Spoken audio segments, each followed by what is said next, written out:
Assalamualaikum warahmatullahi wabarakatuh. Alhamdulillahilladzi arsala rasulahu bil huda wa dinil haqq liyudhhirahu 'ala ad-dini kulli wa kafa billahi shahida. Ashhadu an la ilaha illallah wahdahu la syarika lah wa ashhadu anna sayyidana wa nabiyyana wa habibana wa maulana Muhammadan 'abduhu wa rasuluh. Allahumma salli wa sallim wa barik ala sayyidina Muhammad wa ala alihi wa ashabihi wa man tabi'ahum bi ihsanin ila yaumiddin. Qala rabbi shrah li sadri wa yassir li amri wahlul 'uqdatam min lisani yafqahu qawli, amma ba'd. Qala Allah ta'ala fil Qur'anil Karim, a'udzu billahi minasy syaithanir rajim. Bismillahirrahmanirrahim. Innaka la tahdi man ahbabta. Wa qala an-nabiy sallallahu alaihi wasallam, man asbaqun nasi ila syafa'atika, qala man qala la ilaha illallah khalisan min nafsihi. Shadaqallahul azim. Ma'asyiral muslimin wal muslimat rahimakumullah. Sesungguhnya perkara yang paling penting bagi kehidupan jin dan manusia ini adalah perkara la ilaha illallah, yaitu perkara iman. Inilah perkara yang akan bisa menghantarkan kehidupan kita bahagia di dunia yang sementara, dan insya Allah pasti akan mengalami kebahagiaan di akhirat yang untuk selama-lamanya. Inilah perkara yang pernah ditawarkan kepada paman beliau, yaitu Abu Thalib, yaitu perkara la ilaha illallah. Sampai-sampai Rasulullah ini mengatur siasat bagaimana agar caranya pamannya ini mau menyebutkan kalimat la ilaha illallah. Ketika beliau sedang tidur, maka Rasulullah ini pura-pura ngigau, pura-pura melindur, mengucapkan kalimat la ilaha illallah, la ilaha illallah. Maka dibangunkan oleh pamannya Abu Thalib ini. Maka ketika dibangunkan, wahai paman, apa yang terjadi denganku? Maka pamannya itu mengatakan, kau tadi mengigau. Mengigau apa paman? Lah itulah yang setiap hari kau tawarkan kepadaku, itulah higauan. Sampai-sampai dibuat siasat seperti itu, pamannya nggak mau menyebutkan kalimat la ilaha illallah. Maka terulah ayat innaka la tahdi man ahbabta. Sesungguhnya engkau wahai Muhammad tidak akan pernah bisa memberikan hidayah walaupun kepada orang-orang yang kau kasihan. Ma'asyiral muslimin jamaah salat Isya dan tarawih rahimakumullah. Orang yang beriman ini setiap tingkah lakunya akan mendatangkan pahala dari Allah Subhanahu wa taala. Setiap gerak-geriknya akan mendatangkan derajat dari Allah Subhanahu wa taala. Bisa kita bayangkan, Pak, ketika orang yang beriman itu baru berangkat dari rumah menuju masjid, niat untuk melaksanakan sholat jamaah, maka ketika keluar dari rumah, setiap langkah pertamanya dia akan mendapatkan pahala. Langkah yang pertamanya akan mendapatkan pahala. Langkah yang kedua, dia akan dinaikkan derajatnya oleh Allah Subhanahu wa taala. Kemudian langkahnya yang ketiga, Allah hapuskan dosa-dosanya. Ini hanya bisa didapatkan jika orang itu beriman kepada Allah Subhanahu wa taala dengan mengucapkan la ilaha illallah. Kalau orang yang beriman itu diciptakan oleh Allah Subhanahu wa taala sebagai orang yang kaya, maka dia paham dengan kekayaannya itu dia akan banyak berinfak. Dengan kekayaannya itu akan banyak bersedekah, akan banyak membantu orang. Maka dengan sendirinya Allah Subhanahu wa taala akan naikkan derajatnya dan hartanya tidak akan pernah mengurangi, tetapi justru Allah akan berkahi dan Allah akan tambah hartanya. Tetapi sebaliknya, jika orang yang beriman itu Allah ciptakan sebagai orang yang miskin, dia sabar dengan kemiskinannya karena dia paham dengan kemiskinannya itu dia akan dimasukkan surga 500 tahun terlebih dahulu daripada orang-orang yang kaya. Ketika orang-orang yang kaya ditanya, dari mana mobil kau dapatkan, dari mana pekerjaan kau dapatkan, kemana kau belanjakan, tetapi bagi orang-orang yang miskin, dia lolos dari pertanyaan itu. sehingga dia bisa memasuki surga 500 tahun terlebih dahulu daripada orang-orang yang kaya. Mau Pak jadi orang miskin? Gak ada ya Pak.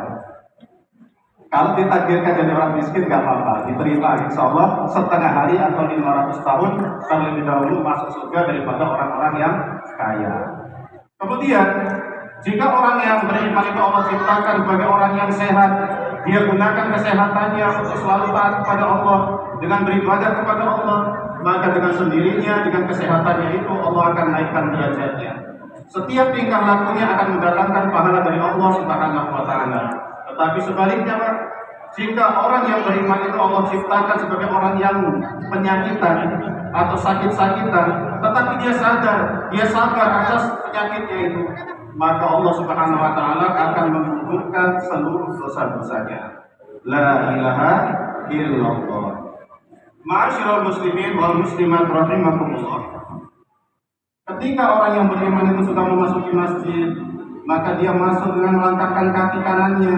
Dia baca doa masuk masjid, Allahumma ighfirli dunubi waftahli abwaaba rahmatik. Maka sesampainya di masjid, dia sholat tahiyatul masjid dan tidak lupa dia niat iktikaf di dalam masjid. Tetapi jarang sekali di antara kita itu yang paham tentang fadilah orang yang iktikaf di dalam masjid. Masuk masjid, masuk saja, langsung duduk tanpa sholat tahiyatul masjid.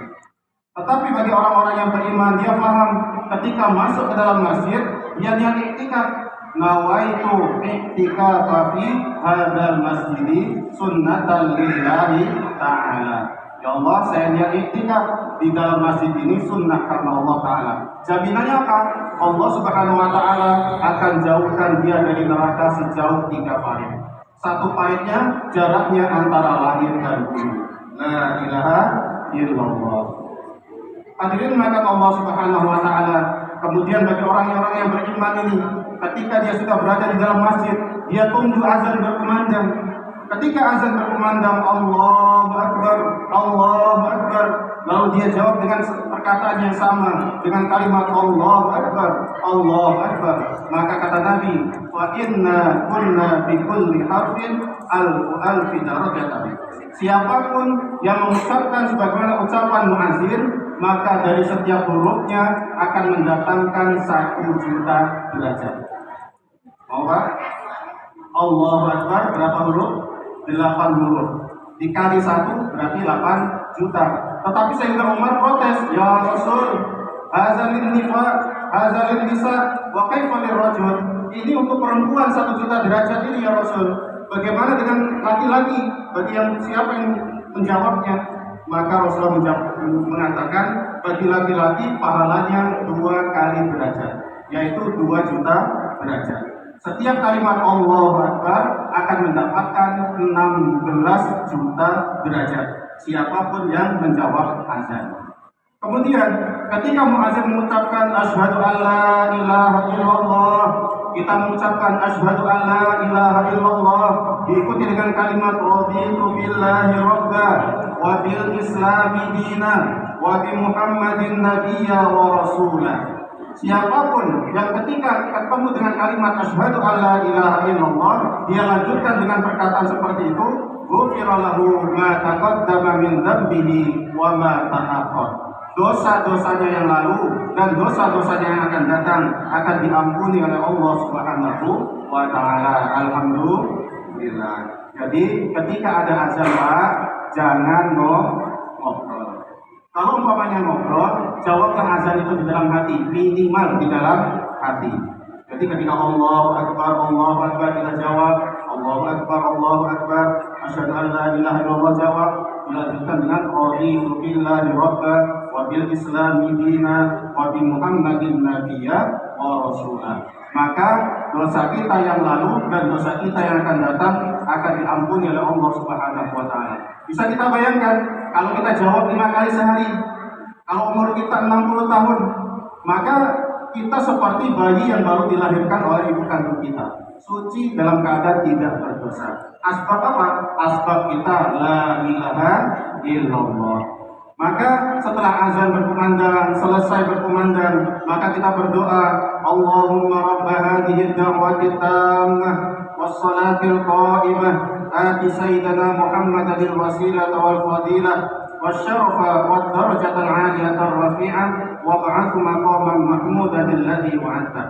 Kata Nabi, siapapun yang setelah selesai azan dia berdoa dengan doa demikian, wajabat lahu syafaati yaumal qiyamah. Wajib baginya mendapatkan syafaatku pada hari kiamat. Itu hanya bisa didapatkan bagi siapa saja yang beriman kepada Allah, ucapkan la ilaha illallah. Dan ini akan menjadi syafaat kelak kita di yaumil qiyamah. Ada sahabat yang bertanya, man asbaqun nasi ila syafa'atika?